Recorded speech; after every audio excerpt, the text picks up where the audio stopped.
السلام علیکم ورحمۃ اللہ وبرکاتہ۔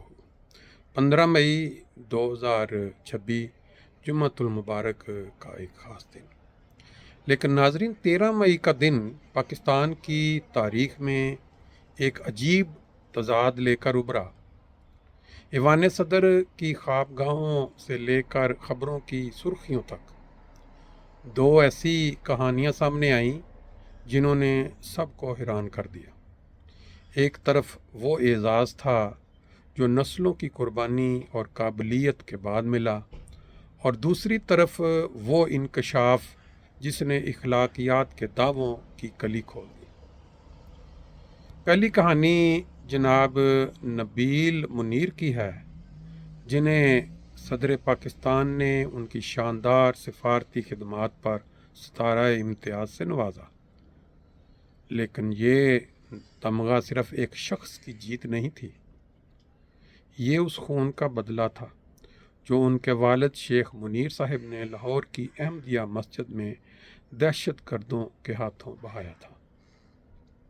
باپ نے اللہ کی راہ میں شہادت کا ابدی اعزاز پایا تو بیٹے نے ملک کی خدمات کر کے ریاست کا سب سے بڑا سول ایوارڈ اپنے نام کیا۔ یہ کہانی تھی محبت، وفاداری اور انتھک محنت کی۔ لیکن ٹھہریے، اسی دن سوشل میڈیا اور نیوز چینل پر ایک اور اعزاز کی بازگشت سنائی دی۔ ایک طرف وہ خاندان تھا جس نے ملک کے لیے جان دی، اور دوسری طرف وہ طبقہ جو مذہب کے نام لے کر دوسروں پر فتوے لگاتا رہا۔ ARY نیوز کی بریکنگ نیوز نے سب کو ششدر کر دیا جب ملزمہ پنکی نے سرعام یہ دعویٰ کیا کہ اس کے مستقل گاہکوں میں مذہبی شعبے سے تعلق رکھنے والے معروف سکالر مولانا طاہر اشرفی بھی شامل ہیں۔ یہ وہ دوسرا ایوارڈ تھا جو اس دن عوامی عدالت میں تقسیم ہوا۔ ذرا سوچئے، ایک وہ شہری نبیل منیر جسے اس کے عقیدے کی بنیاد پر اکثر دیوار سے لگایا جاتا رہا، وہ ملک کے لیے ستارہ امتیاز جیت رہا ہے، اور دوسری طرف وہ لوگ جو مذہب کے ٹھیکیدار بنے بیٹھے ہیں، ان کا نام کن غلیظ کاموں میں سامنے آ رہا ہے۔ یہ تضاد ہمیں بتاتا ہے کہ اصل حب الوطنی اور شرافت کسی لبادے یا فرقے میں نہیں بلکہ کردار میں چھپی ہوتی ہے۔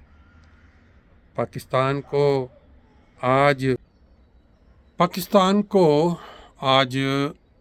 ان لوگوں کی ضرورت ہے جو خاموشی سے ملک کی خدمت کریں، نہ کہ ان کی جو مذہب کی آڑ میں منافقت کا کھیل کھیلیں۔ ایک دن میں سامنے آنے والے یہ دو ایوارڈ آپ کو کیا سوچنے پر مجبور کرتے ہیں؟